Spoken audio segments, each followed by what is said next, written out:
Careful what you wish for. We all wanted baseball back, and then we got today's games. You are Locked On Guardians, your daily podcast on the Cleveland Guardians, part of the Locked On Podcast Network, your team every day.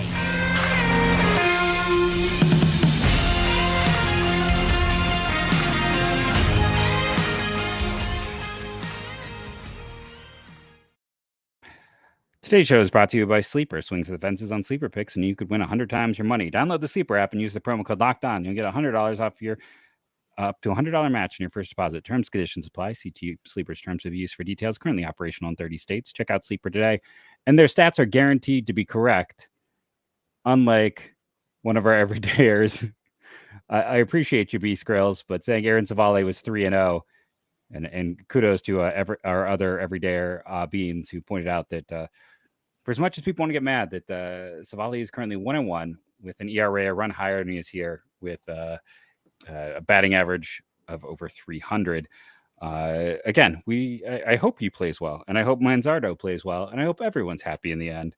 But I just hope both teams have fun, because that wasn't fun, right? Yeah, but that wasn't fun.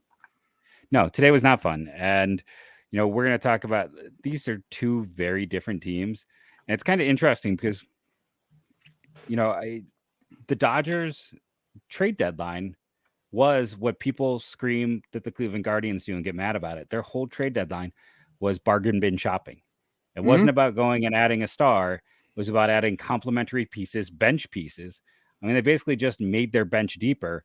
Now, some of their bench players, one of them is a former Cleveland starter, but the Los Angeles Dodgers dumpster dived at the trade deadline. I mean, they were going to add Eduardo Rodriguez, which would not have been as much, but all their other trades were, around the edges. And I think we've seen this year, this Cleveland team could maybe the downside. There's multiple downsides. When you have a rookie on the bench, they're not getting reps they need. Those young players then have to fight for scraps. But man, leadership voids, reliability, guys who are used to, coming in and not playing every day. The talent gap is pretty visible just starting there.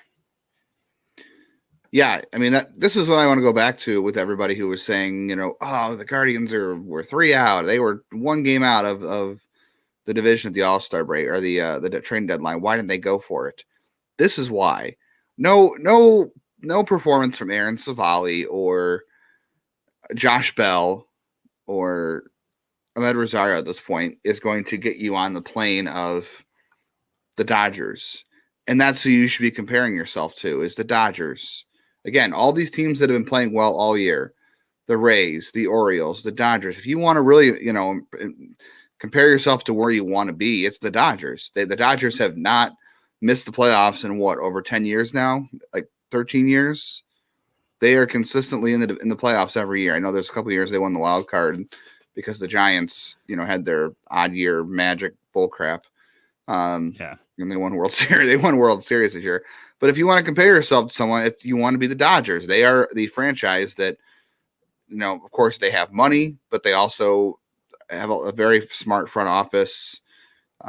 They know how to scout. They know how to draft. They know how to trade.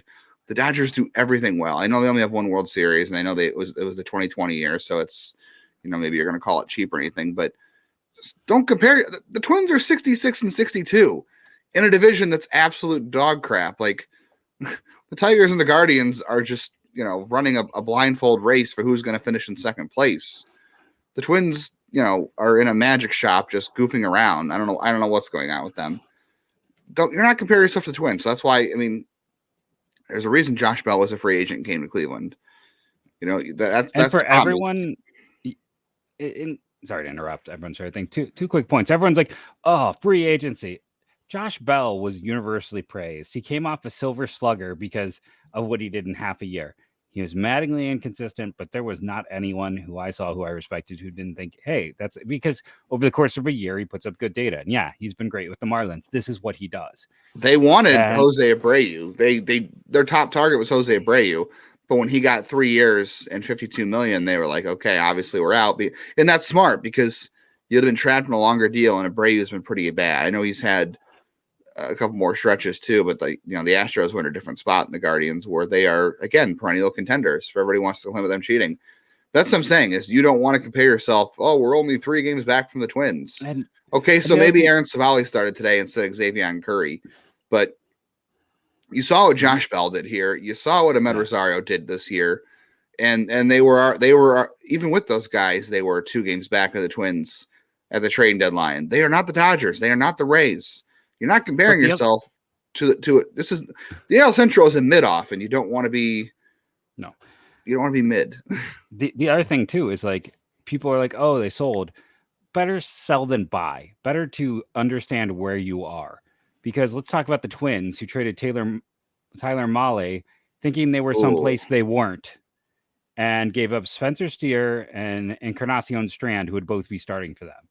Like, right, that's the thing. The best trade is the ones you don't make. Like the Twins didn't know where they were. They overestimated their abilities, and it might cost them a chance at a playoff win again this year.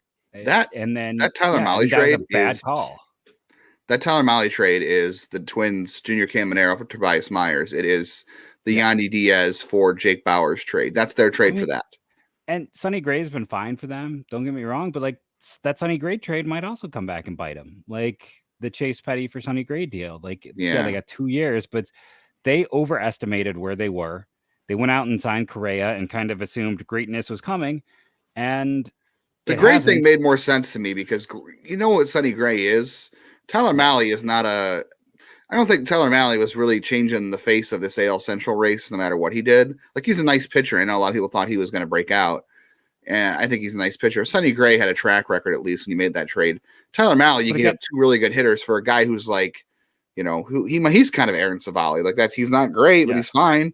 So but yeah, I mean that's the point. It's knowing where you are and accepting your positioning and understanding if you're close or not.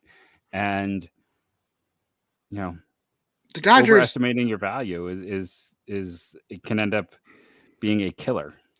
Yeah, and here's the difference with the Dodgers, right? Like we talked about Ahmed Rosario. We were saying this before we started recording. Like Ahmed Rosario is like kind of their 6th infielder. He plays a couple days a week, but not every day.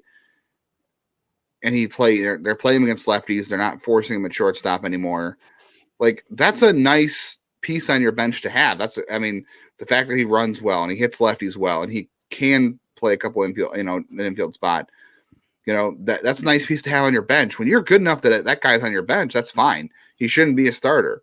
But look what they do elsewhere too. I mean, like you said, they didn't have a very sexy trading deadline. They went out and got Kike Hernandez, who is a bench player, but he's got an OPS of like 700 on your bench as a pinch hitter. That's fine. They needed guys that were hitting left-handed pitching because they were left-handed heavy in their lineup. And they're platooning their entire outfield, right? Like their entire outfield is David Peralta, Jason Hayward, James Outman, Chris Taylor, Kike Hernandez. They're platooning their entire outfield, and they're in first place in a division that doesn't stink. I mean, I know the Giants and the D-backs are not like great, but they're better than the Guardians, and they're 12.5 games up on them. They're the class of their division, and they're not beating up on the division because of the new schedule. Like they're platooning, and it works. Like that's what the Guardians want to be doing, right? Like you can't. Okay, now they can't go out and they can't buy Freddie Freeman.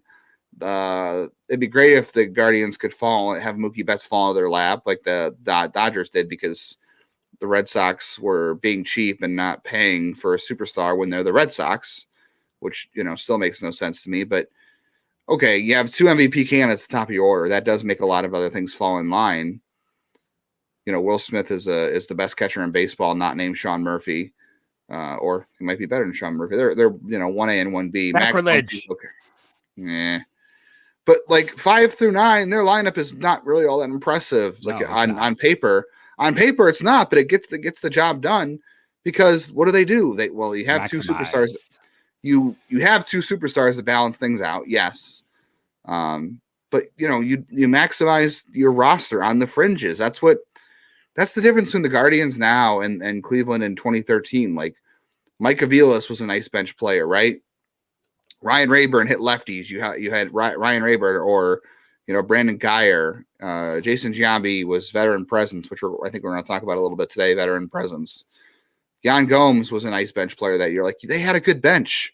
You maximize the fringes of your roster. And they didn't have two superstars in 2013. I don't think they had two superstars in 2016 either, but they maximized their roster. That's what the Dodgers are doing. The Dodgers have a top tier farm system. They've traded from their top tier farm system to get what they need. They just consistently scout well, and they are maximizing the fringes of their roster. Like, look at the other names in this roster too. Like, their bullpen right now is, Evan Phillips is their closer. Like, he was DFA'd by half the league 3 years ago. I mean, Alex the only reason Vesia, they have they trade for Ryan Yarbrough. Remember, the only reason they have Brewster Gratriol is because the Twins got afraid of the medicals and didn't want him, right? Yeah, because look at who they lost this year pitching wise. Yeah, they don't have Walker Buehler. Tony Gonsolin's hurt. Dustin May is hurt. Blake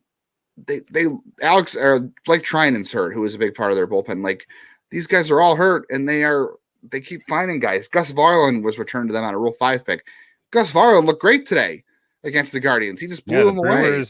And the Brewers are really good with pitching, and they're like, not enough there for us. Yeah, Victor Gonzalez was fine.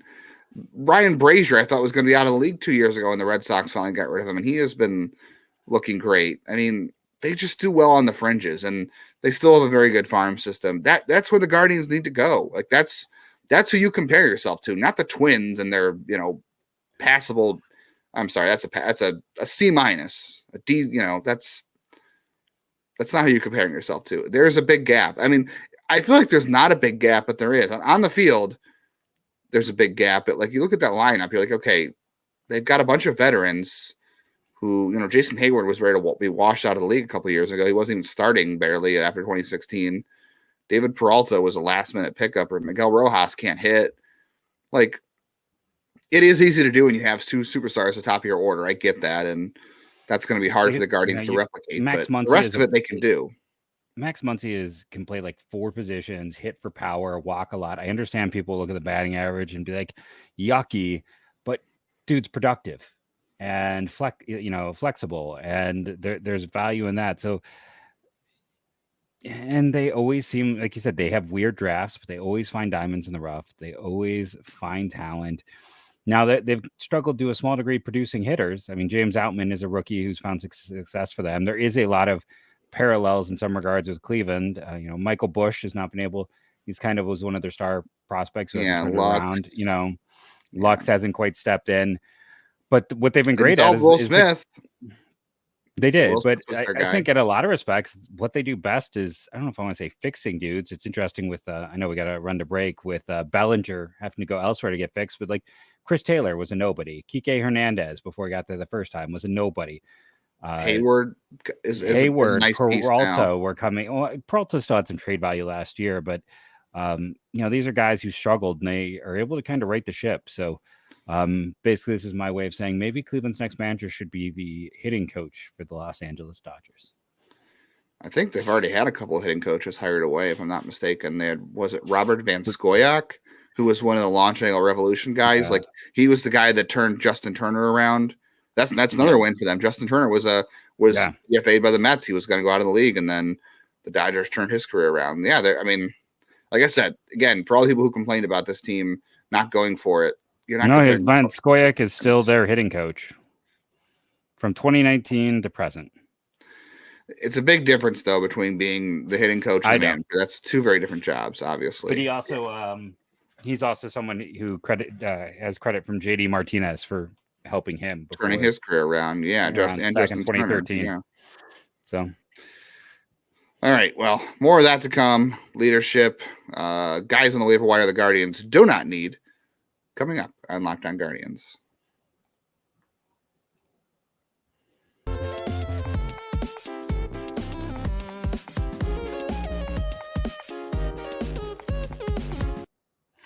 Do you think that any Guardians player can hit a home run tomorrow night against the Toronto Blue Jays?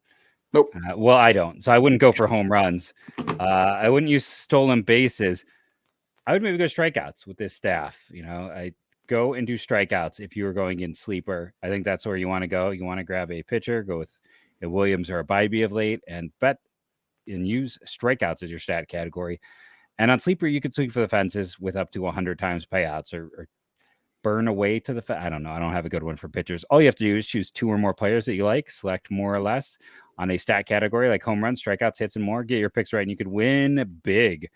And they got dynamic payouts, which in short, each player projection now has a multiplier attached to it, as opposed to a preset multiplier based on the number of legs in the contest.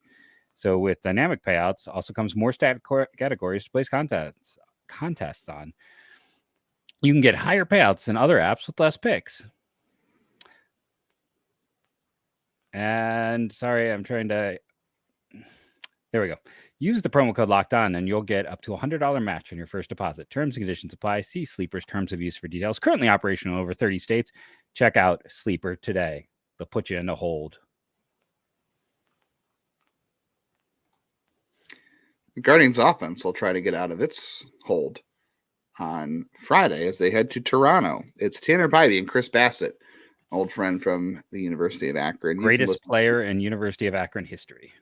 Not even close. Not even close. Past Mike Birkbeck, the great Kent State pitching coach, who used to be the greatest. Yeah. On SiriusXM, listen to that game. Just search Guardians on the app. Yeah, I don't know that has Hyunjin Ryu and who I thought was hurt after last game that he pitched here. He got hit in the line, knee with a line drive, and then Yusei Kikuchi. So expect a lot of Ramon Laureano and Eric Haas up, and so the Guardians are going to play in Toronto, and Bo Naylor is going to play one game. And I had other comments like this too. Well, okay, I'll save this for the Mejia situation, but I got some. Yeah, I mean, listen, we can be honest. Like, Naylor has struggled. Like, it has been a struggle offensively, defensively. It has been a struggle, and it has been for Gabby as well. But these guys only get better by playing, by getting reps and seeing what they can do. And Gabby had the big hit today. I am curious to see. Okay, blind question. I didn't tell you I was going to do this. Everyone's favorite trivia. Where does Gabby rank on this team in home runs? Where do you think Gabby ranks on this team in home runs? I'm going to pull that up. Jose, Naylor. I'm going to say fourth. My computer is being slow, of course, when I set this up. So we'll pull it up. He is, if you count Josh Bell, he is fifth. So Andres Jimenez and Josh Bell both have 11, and then Gabby is at 8. Yeah. For a guy who didn't play for 2 months because, by reports, attitude issue.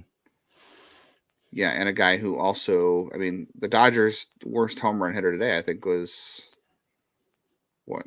had double digits. Yeah, it's.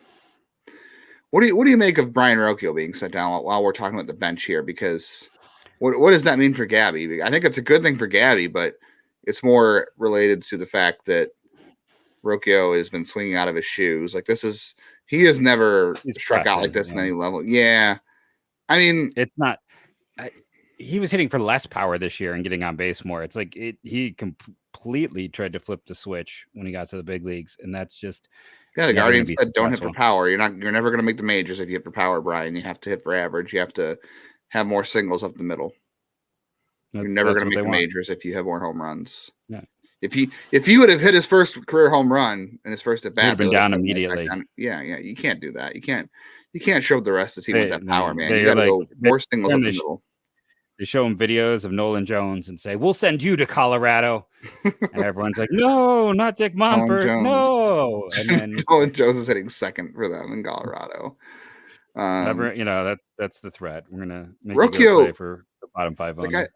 I don't think that it's gonna be great having him in AAA. Like, okay, so it just means more Cole Calhoun, and it means, I guess Eric Haas, maybe you'll play Eric Haas in the outfield a little bit, but yeah, you're going to see Gallagher. If you missed it, it's Rocchio down, Cam Gallagher activated. So we're back to 3 catchers. I really want to know what happens when David Fry is back. That's what I'm curious about, because you're not going to carry 4, and I'm sorry, I just can't keep Cam Gallagher over Eric Haas. I just can't, and maybe that's more of a personal thing than it is. Anything on paper. You and I both know that the pitchers do like throwing to Gallagher. That there are things about him. His OPS is 300. Right. But I have put that. I've had people arguing me the last several years about catching and defense, and I was like, the Austin Hedges thing. I was like, look, he's a good defender. He kind of regressed a little bit last year. He's been better this year defensively. there's a certain line you can put up with, and the Guardians have obviously shown this. They're willing to put up with certain offensive inefficiencies for a good defensive catcher. But like, there's that. This is why I was never good at math and graphs. But there's that. What is that line of diminishing returns? Right. Like, there's only so much defensive value you can have, and still have like a 300 OPS, OPS, not just slugging, a 300 OPS. Like, there is no amount of defense that can save you from that bad of a offense. There's not. I don't care if you're a Gold Glover. Like, I'm sorry, there's not enough.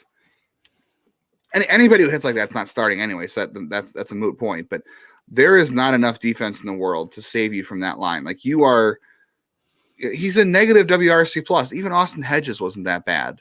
No, I don't see how you can keep that guy. Like, I know the pitchers like throwing him, but if you're building this team going forward to be a better, like, Eric Haas makes sense on the bench because he hits lefties, or he has in the past. I know he's having down here, and someone said, why is this guy playing? All right, for one, Naylor has struggled, and Naylor's still going to play 5 days a week. He's still going to get the bulk of the at-bats, and at some point you do have to expose him to more left-handers. You have to, and he's, he hit a lefty again today. He had a couple doubles there today against a lefty, so he's still getting playing time against them. And that's, somebody else is like, well, why is Haas playing today? I'm like, well, they were playing Clayton Kershaw, so I'm okay sitting Bo Naylor against Clayton Kershaw. Like, that's fine. Even though I don't care about winning at this point, so maybe it's not fine. But it was supposed to be a night game on Wednesday and a day game Thursday, so a catcher always gets one of those days off. So Eric Haas playing against lefty makes sense. Bo Naylor would have played the day game. That makes sense. Eric Haas has proved he can hit lefties in the past. Yes. He's caught 2 no-hitters. I'm not sure if that really means anything or not, but he's caught 2 no-hitters. I mean, he's not great, but he's like a 45 catcher, a 40, maybe a 50. Like, I think it's also, though, interesting, like, Cam Gallagher spent up most of last year in the minors, and he's with this team. Cole Calhoun is playing great now, but he was in the minors. Like, this is a team that can't even get replaced. Like, they're playing guys. The worst team in baseball got rid of Ramon Laureano, and the Guardians are playing him a couple days a week. Yeah, I mean, it's a weird situation. Like, they keep trying to pull guys. They're doing so. If the Dodgers are shopping in Target's one spot, Cleveland is bargain shopping in the dumpster behind the Golden Corral. When it comes, they're shopping at 5. I can't. You're right. I can't. No, they're even lower. That's why I think they're like, they're dumpster diving. They're not even shopping. It's a full on dumpster dive. But I mean, Cole Calhoun again is producing. I'm not opposed, and we'll maybe take our next break and then come back and talk about vets and things like that. But yeah, we got these 2 teams on deck, and you could talk about, by the time this Twin Series is done, anyone who still had hope, that might be time to put it in third place. And right now they're up to 10th worst record in baseball, and in terms of strength of schedule, they have the 8th hardest strength of schedule. The Twins have the 27th easiest. Twins still have Oakland, Colorado, the Mets, the Angels, the White Sox, and the Guardians listed amongst their easiest teams. It's almost like the front office calculated that when they made their trades at the deadline, you think? No, they were just a combination of wanting to save money and because they're a bunch of quitters. Sorry, it's channeling our comments.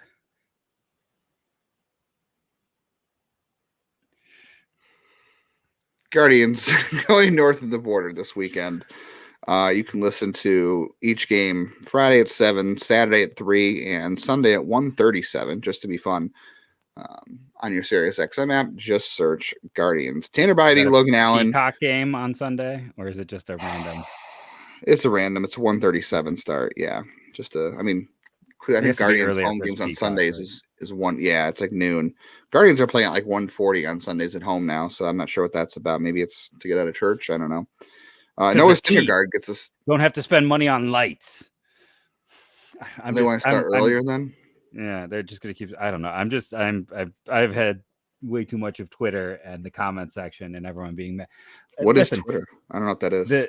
This team has had really bad health this year and in 21, and really bad luck. And 22, they managed to have good luck, and this is not a rebuilding team. I just sit there and say everyone's like, oh, Tito's retiring because this team's in a full-on rebuild and they won't be good for a while. Are you paying? You're clearly not watching because the pitching staff alone means this team is going to be solid for the next 5 years. This isn't a full-on rebuild. This is a team that let's see what happens when we have a healthy Josh Naylor again. I don't know. Let's see. I mean, it'd be better for Jose Ramirez. That home run on against Kershaw was nice to see, especially from the right side. Like, it's been a rough month. It's one of his worst months of his career. But I don't know how much of that is fluky or not having Naylor. But yeah, a lot of quotes out there. By the way, I feel like we said this earlier in the year about how this team didn't seem to have a player leader. And I think we talked about how, Tito's best work comes in the clubhouse, not, in-game management. For all the flaws he has, he's good at getting the team on the right mindset and all that kind of stuff. And I think he still does. But I think I also mentioned that leadership from a player and a manager are two different things. You need both. You definitely need both of those things. Like, I'm trying to remember who I heard this from one of the managers, or one of the players. But I think, and it goes back to having Jason Giambi, or even Jason Kipnis, I think, who learned from Giambi. But messages just hit a little different when it comes from a veteran than it does a manager, especially when you're struggling or if you do something wrong. Like, that's when all the things went well for Tito here and even in Boston. I know towards the end, everyone's going to point out the whole, beer and chicken thing, whatever, but when you have a player's locker room that polices itself, I'm not saying anything's going wrong in there, but when you struggle the way this team has this year, and you have a bunch of young guys on the team who don't really know their way, Jose Ramirez leads by example. He maybe is not quite the vocal leader, and he could be more of a vocal leader for all we know. We're not in the clubhouse, so it's not like we can sit here and say Jose Ramirez is not a vocal leader. Like, I don't know what's going on behind closed doors in the locker room. But that was Jason Giambi's role here when he was here when he was here in 2013. And that group of guys grew together. Jason Kipnis was never shy about telling it like it was. These guys are all still trying to find their way. Like, you have a bunch of kids who are still trying to prove they belong in the majors. Arias, Brennan, Naylor, even Kwan to some extent, and all these other guys are still trying to find their way in the majors. As much as I think we both griped about Cole Calhoun playing, I'm not against Cole Calhoun's presence here, because it sounds like there was, Will Brennan had like super nice things to say about him. It sounded like Brennan had a comment in every article. Yeah, it sounds like Will Brennan's really enjoying Cole Calhoun being here. Maybe that helps them in the long run. Like, maybe that's not something that's going to help him this year, but maybe some of the guys in this locker room who are still trying to be major league players, everyday players in some role that are trying to help this team, maybe what they're learning from Calhoun pays off down the road. Like Blake Parker and Brian Shaw. Look at Trevor Stephan. They had big impacts on Trevor Stephan, and Shaw had a big impact on a lot of guys down there. Like, even the other day, Tito talked about Emmanuel Clase, when he first got here, had to learn how to take care of his body and how to be available to pitch every day. He come to the park and be ready to pitch every day. You know who was always ready to pitch every day? Cody Allen and Brian Shaw. You think Brian Shaw didn't have maybe some sort of impact on Clase and, coming to the park, being available to pitch every day? Like, those things do matter. You may not see him on the field right now, and it may not happen right now. At this point, like, outside of Gabby Arias playing first base every day when he should, even though Rocchio's down now, I guess you get Freeman in there more. I don't know. Cole Calhoun's not taking at bats for anybody right now. If Rocchio is going to AAA to kind of clear his mind from not chasing everything in the dirt, like, it is what it is. Yeah. And I was never against his presence in the first place, but at least we're seeing some guys seem to value what he's doing in the locker room. So maybe that's a long-term payoff, hopefully. Yeah, it seems like there was a vacuum and he filled it. And, they had needs. They didn't have that guy on this team earlier this season. Sorry. No. We had someone ask about Francisco Mejia, and no. Like, I'll just say this. That's the end of the answer. No, that's it. No, I'll go ahead and say it. It was a flawed profile. He was overrated as a prospect. He is hit tool only. And I don't think I heard more negatives about any player ever in terms of their time in the minors. So, yeah. No, thank you. There's a reason why he was let go. People who told me he'd win a batting title, I'm like, you're not watching or following this in depth. You're just looking at a stat line. I do know there were people in the organization that when he was traded were not upset that he was gone. There's a reason they tried to use him for Lucroy, and then when that failed, came back and tried to trade him 2 years later. Let's put it that way. They were he didn't stick anywhere either. Yeah. The Rays tried, it just didn't work. If the Rays can't make it work, who's going to make it work? Yeah. The Rays are going to fix. Cleveland's going to fix something the Rays couldn't fix. Go ahead. I love the positivity. Bo Naylor needs to play, and the only reason he should be sitting is if it's a day game after a night game, and they're facing a lefty, and you put Eric Haas in. And when David Fry comes back, you move David. Free David Fry and move around a little bit. I would like to see Eric Haas in the outfield a little bit against lefties too. How about an outfield of Laureano and Haas against lefties? It's super weird. Let's just get weird the rest of the year. Everything should be weird from here on out. Yep. The weirder, the better. Weirder, the better. That sounds like the perfect place to say thank you all for listening, rating, and reviewing, and doing your part every day on Locked On Guardians. It helps. We appreciate all of you. Weirdos. And go Guardians, go.